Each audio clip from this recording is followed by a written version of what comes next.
Welcome to Nisus Nation. I am your host, Jason. Please remember to like, subscribe, and leave us a 5-star rating and review. It really helps us out, and it helps us to reach more listeners. Hey, welcome back to Nisus Nation. I am your host, Jason. Today, I have the wonderful privilege of introducing some of the women in pest control. We have Kelley-Tunis, the VP of Technical and Regulatory Services at Nisus. And also we have Faye Golden. She is the president of the MPMA. And also she works for Cook's Pest Control. Guys, I am so happy to have you on here today. And let's just get right into it. So I'm going to start off with Faye. Faye, can you tell us a little bit about your backstory and just where you came from and how you got into pest control? Hey, Jason. Thank you guys for inviting me to join you today. Yeah, I'm glad you're here. It's awesome. So prior to joining Cook's in 2023, I worked with the Alabama Department of Agriculture. So I came from the regulatory side of the house before joining this industry. And shortly after college, I was looking for a job and I applied for one with the Department of Agriculture. And I started in South Alabama for nursery production. So during the worker protection standards, I was making sure that agricultural workers were applying pesticides in a safe manner. They were aware of personal protective equipment and when an application was being made. So years later, there was an opportunity available in the Montgomery office, which was closer to my home in Wetumpka, Alabama. Applied for it, got it, and that was on the pesticide side of the house. And so that's when I started working with our examinations, with our cooperative extension group for study manuals. And then, of course, in 2023, Cook's Pest Control had a brand new position for governmental affairs, manager of governmental affairs. So I applied for it like, hey, this is going to be perfect. It's everything that I already do. I will still have all of these connections with the people from the various departments of agriculture. But it would also allow me to expand my base and my knowledge to see how I could really impact applicators and consumers. So it's just been a phenomenal journey. That's awesome. Hey, Kim, I'm going to ask you the same question. How did you get in the pest control industry? Very funny story. And again, thanks, Jason, for having us today. This is great. So I was a student at Purdue University studying wildlife biology. And, every student has that time when they make that decision. Do I go home and stay with mom and dad for summer, or do I try and find a job on campus? And I made the decision that I wanted to stay on campus. And the only job that was still available was at Purdue's Urban Center doing cockroach research and insect research for different manufacturing partners. And so I made that decision to stay on campus and worked as a student in the Urban Center until I graduated, and then went to work when I graduated with a degree in wildlife. I went to work for the Urban Center at Purdue as a research assistant and spent a couple of years there, and then got an opportunity to take a technical position for a regional company out of Chicago called McLeod Services. They were a Copasan partner, and just loved it. Once I got into this industry, just felt that this was really where I needed to be, even though I, like Faye, I started down a different path and was really looking at, maybe going into the Forest Service, but found that the pest control industry was really where I felt I belonged once I got into it. Kim, it's so weird that you mentioned the Forest Service. I did an internship one summer. A tree almost hit me and I almost fell down a hill. So did not work out. Yeah. And I mean, it's funny because when I started work at Purdue in that research lab, all of my family and all my friends were like, "Are you crazy? What are you doing? You're working with cockroaches? Do you like working with cockroaches?" And I said, "No, I really don't like working with the cockroaches themselves, but the people in the industry, the opportunities, and some of the places I got to go and see, I started doing training classes, and it just, I don't know. It's one of those things where it speaks to you. Does that make sense, Faye?" It does. I mean, we meet some incredible people in this industry. The women, when I first started, there were a handful. Kim being one, Deanie, Marilia Massetti, not many. There were just a few women that they were trailblazers in this industry. And then in my space, on the legislative side, there was only one, and that was Suzanne Graham from Massey Services. So that part really resonated with me. Like, how can we get more involved? How can our voice be heard? So it's just an incredible group to be a part of. That's awesome. So I was wondering, what are some of the challenges that you have faced being a woman in pest control? This, either one of you can answer, or both. Faye, you want to go first, or you want me to go first? You can go first on this one, because I think mine is going to be a little bit different slant. Yeah. So, I mean, I started in a technical and kind of an operational role. And so I was out in the field quite a bit. And when I started, and Faye alluded to it, there weren't a whole lot of us. There were really only a handful of technical folks that were female. Pat Hoddle, who I worked with at McLeod, Judy Black, who at the time was at Steritech and Terminex for a while, myself. There weren't a whole lot of us. And so a lot of guys didn't know if women were really going to make it in the industry, because, stereotypes, women hate bugs, women hate snakes, women hate, all of these other things. And, I love snakes. I don't mind insects. And so overcoming some of those unconscious biases, if you will, that was kind of a challenge at first. Another really funny story was when I was pregnant with my son. I was doing termite inspections, and people would say, you're going to do a termite inspection, you're pregnant.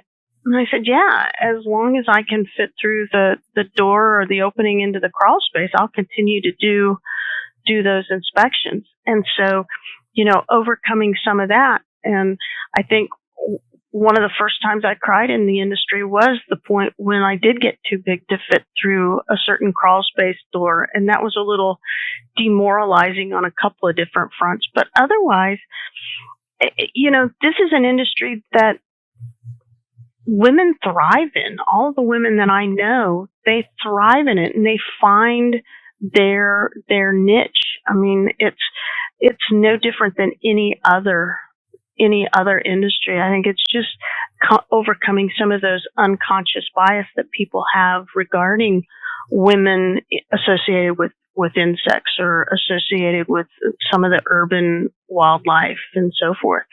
But that's kind of been my experience. Yeah. And now, I joined later. So we already had several women, including Kim, already in the industry. So my challenge was a bit different. It was really coming from that regulatory side. I had to earn their trust. They didn't know if they could trust me to share information, or would I go back and share it with the Department of Agriculture or EPA. So that was a tremendous hurdle, and not just from people external to cooks. I had to really work hard, not to just prove that I knew what I was doing, but for them to believe me, trust me. But once we got there, it's just continued to grow. And I think it's evident from our participation in the National Association, all of the local state associations. Women are every place, and we're doing incredible things, and we're being called upon more than ever before to lead trainings, to lead our companies. But again, the biggest hurdle is trust. And once you break that trust with someone, it doesn't matter. You cannot regain it. So that meant more to me than anything else, to let them know that now I'm on this side of the house. This is the side I really want to be on. That's what I'm protecting. And it doesn't matter what the issue is, we can work through it. This past year, I had the opportunity to go to Pest World, and it was really amazing to me. I saw a lot of women running booths and just coming up to our booth and talking to us. I mean, it seems like there's a lot of women in pest control nowadays. I would certainly hope so. I think we're becoming much more visible. I know when I started, I went to my very first NPMA, and they were having a PWI, Professional Women in Pest Management meeting. And in that first meeting that I attended, there were roughly a handful, maybe 5, 6, 7 ladies that were there. And most of them were in roles where they were in business with their husbands running those businesses. And now, certainly, we see a lot more women in more diverse roles within this industry. We see a lot more female technicians. We're seeing a lot more women business owners. We're seeing more women in technical roles, in the government and regulatory affairs aspect. I think we're seeing a lot more women become more comfortable and more visible. I don't know, Faye, what are your thoughts on that? I'm excited about the PWIPM effort.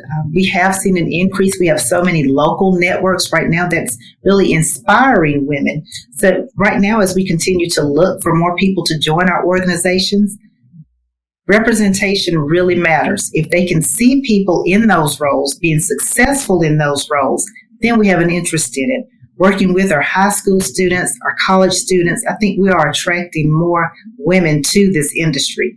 But there's still a ton of work to be done. We can't stop. We see an increase of representation, but there's still so much more we can do. I think if we reach outside of our industry, outside of our silos, we can attract way more. So many people still do not know how much money we can make in this industry, how we're protecting human health and the environment. So we still have a lot of education we can be providing, but I am excited to see the number of women increasing in our industry. Yeah, that's great. And another thing about our industry is, it's always needed. You're always going to need pest control. That's something, I never thought about until I was actually part of the pest control industry. I was like, man, there's so many people out there that live in homes that are infested with insects, and they don't reach out to people for help. And I don't understand why that is. Do you know why someone would live with an infestation? I mean, I don't know if it's kind of off. This kind of just was off the top of my head. I just thought about it. I mean, I was just going to ask you guys, what do you think that, mindset is? I think it's a combination of things. Misconception. I don't think they really know what we do. I don't think they think it's affordable. And then some people, they just don't know. Sadly, they think they can control the product by using over-the-counter products. So again, that's that educational piece that we need to provide that information to them. People will spend hundreds of dollars trying to control something themselves, where if they would have contacted a professional, we could have saved them a lot of stress, anguish, possibly embarrassment for their family members or friends coming over to visit, if you would just hire a professional. But again, I really don't know. I think it's just a combination of those things. And I think the first one would be cost, the misconception of cost. Mm-hmm.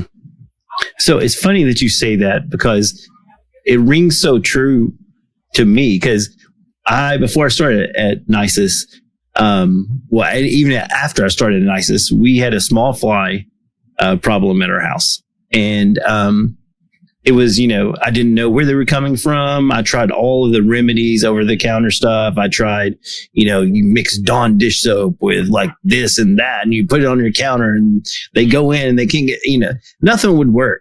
And it's I think I said this on an earlier podcast, but the root of the cause was fruit coming into the house from grocery stores, and they would just, I guess, have eggs or something on them. And I didn't wash them off when they came in. I'd, of course, wash them before I ate them, but, they would, hatch or whatever, and, go and find and reproduce. And also my kids, kids are kids, and, you would look around and you find like an apple core underneath the couch for some strange reason, but we were having such a hard time getting rid of these flies. And I didn't realize until after, becoming part of the pest control industry of how, they lay eggs in your drains and all the places you don't think to look.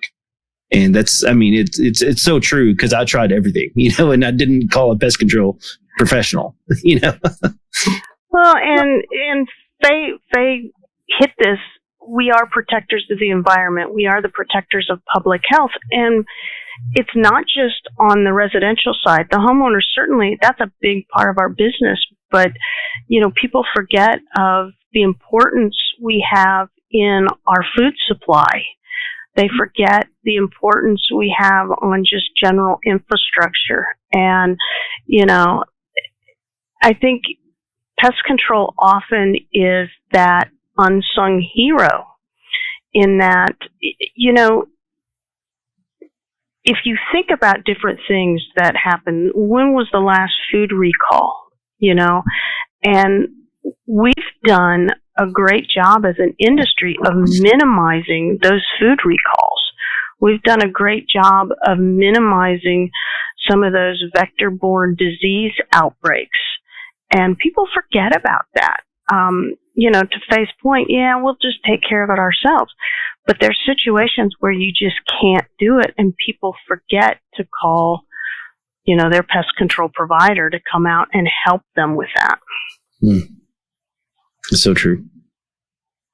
So let's get back on the topic. I kind of derailed the conversation. Sorry about that. So what are some of the highlights in your career in the pest control industry? Let's go with Kim first. What do you think? There's so many. I mean, one thing to remember is pest control is a relationship-based industry. And I think one of the things that I take home and love about this industry are the relationships that I have built in the industry. Relationships like Faye here.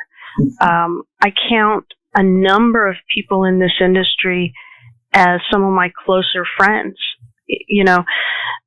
Emily Thomas Kendrick with Arrow, and you've got Shay Runyon at Arrow. Faye, you mentioned Merle and Massetti. Yeah. Marie Horner, Sheila Haddad. These are some of the best things that I have taken from being in this industry. From a mentorship, I think of Judy Dold with Rose Pest. What are they? Rose Pest Management out of Chicago. Pest Solutions. Thank you, Faye. Out of Chicago.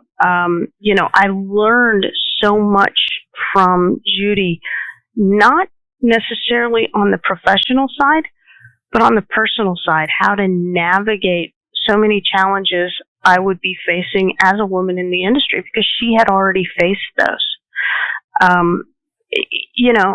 That's been a real highlight for me. Getting to do a lot of different things and experiencing a lot of things that I never would have had I not been in this industry. I've also, and I'm hesitant to bring it up, but I like, it's nice, but on a professional level, being able to win the MPMA or be named the MPMA Woman of Excellence in, 2017, Faye, maybe? I think so.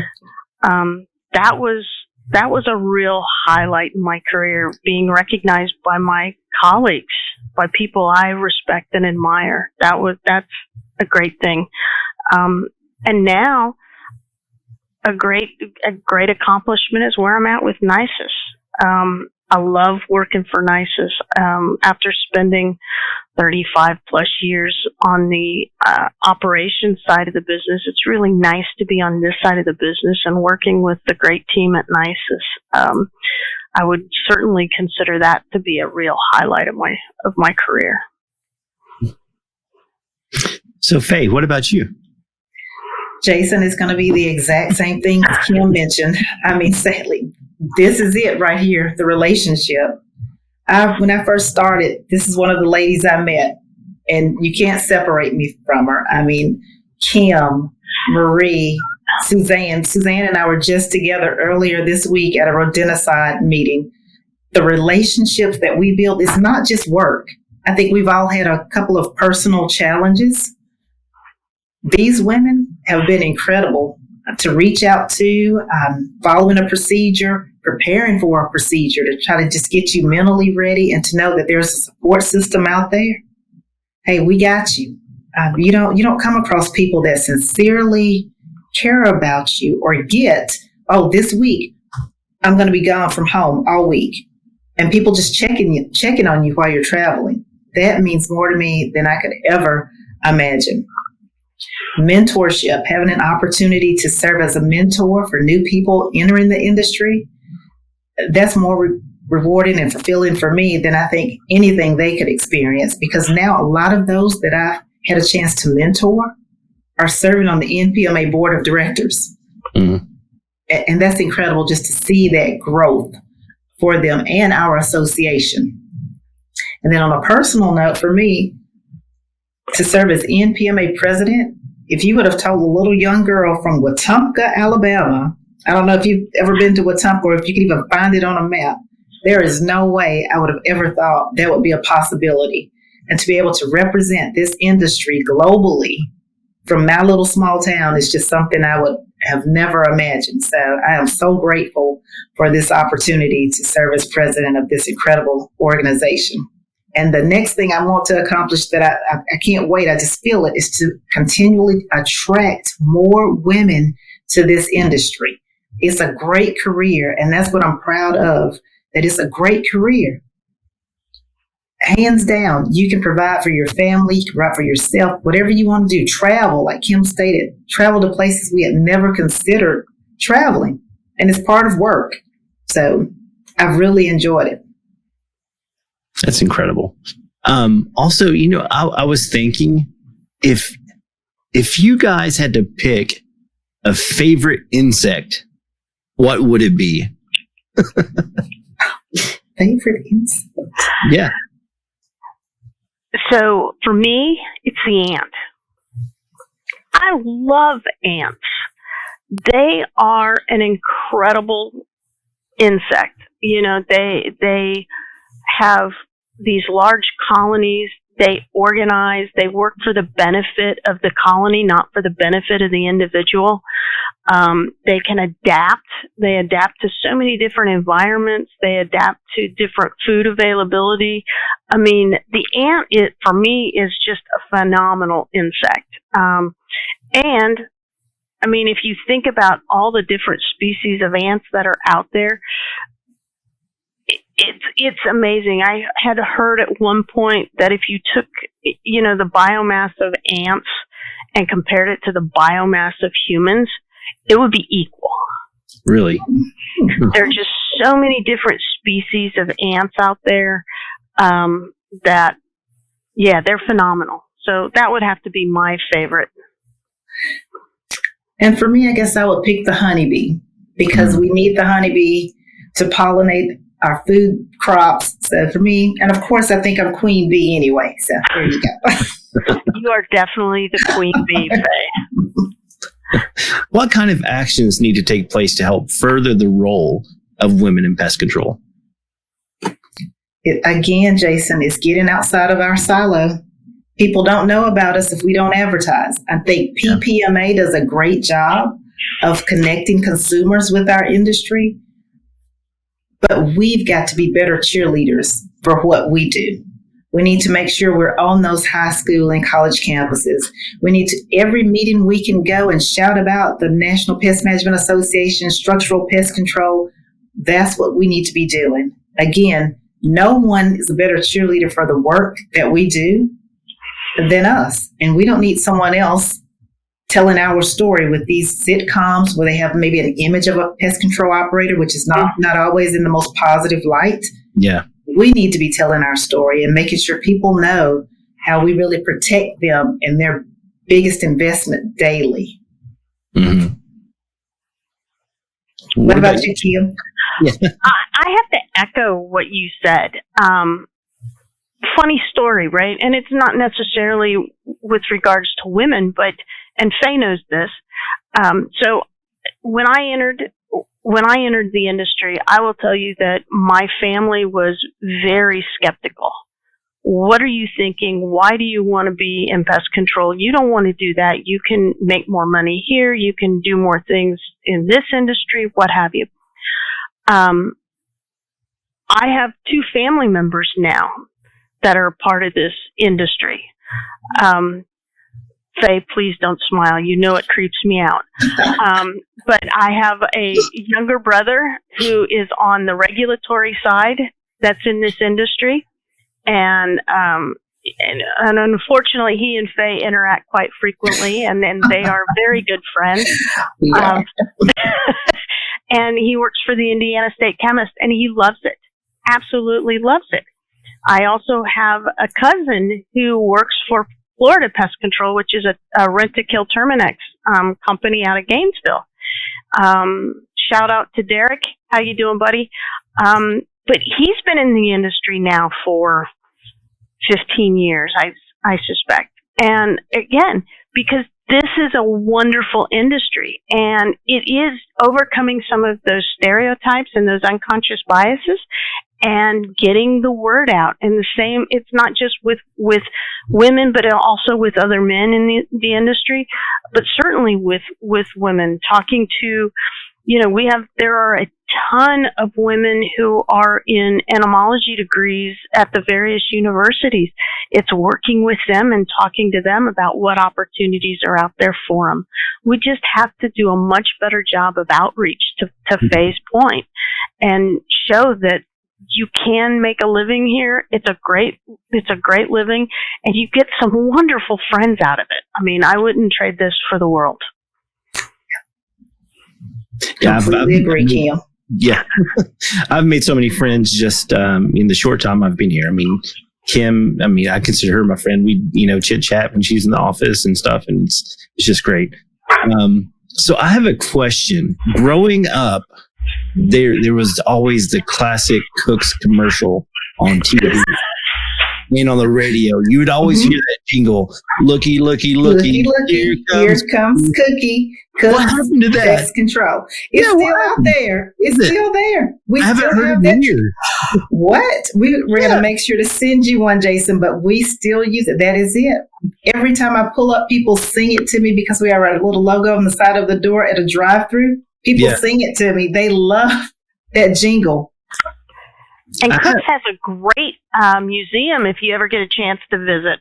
Kind of a history of pest control as well. That is really cool. I did not know that. Thank you, Kim. Yeah, downtown Decatur, Alabama. So it's been open about 3 years now. So if you're ever in the area, please stop by. We would love to take you on a tour of the Cook Museum of Natural Science. That is really cool. That is awesome. I'm glad. And that was unprompted too. I know. That is really cool. But maybe it's because I don't watch much TV with commercials anymore. Maybe that could be it, why I don't hear the jingle. Even on the streaming platform, really? Like around 6 o'clock. Mm-hmm. Yeah, I know I always hear it every afternoon about 6 o'clock. Really? Mm-hmm. Maybe I'm just listening to the wrong channel then. Maybe so. But we will find the right one for you because, we love that jingle. Yeah, it's great. It is. I mean, it's one of those classic Americana commercials that you think of. I mean, when did Cook start? 1920s. 1920s. And was that jingle associated with Not that? until a couple of years later, we adopted that jingle along with Cookie the Cop. Oh, yeah, I remember. And we still have Cookie. He's always at all of our events, sporting events, and people love taking photos with him. Thank you guys for coming on. Thanks, Faye. Thanks, Kim. It was an awesome conversation, and I'd love to have you back on. Maybe get some other women in the industry with you and just kind of have a roundtable discussion. That would be incredible. We'd love to. Great. And I'll give a quick unsolicited plug, but for any women who are watching this, certainly if you want to interact and network with other women in the industry, May 11th is the NPMA Women's Forum in Austin, Texas. So if you haven't attended one of those, you really should. That's a great place. It's a nice gathering of a lot of women in the industry of different roles, different tenures within the industry, and it really is a good time to have some of these conversations. I know, Faye, I'm probably stepping on your toes. Feel free to add whatever you need to, but I just thought it was something we probably ought to bring up. Thanks, Kim. I had that on my notes to mention the Women's Forum. And during that event, we award the Impact Award. So please make sure you submit some of your team members for the Impact Award. It means so much to them. That's great. Thanks, guys, once again. And I look forward to talking to you in the future. And until next time, this is Jason from Nisus Nation, and we'll see you later. Thanks, Jason. Thanks, Jason. Thank you.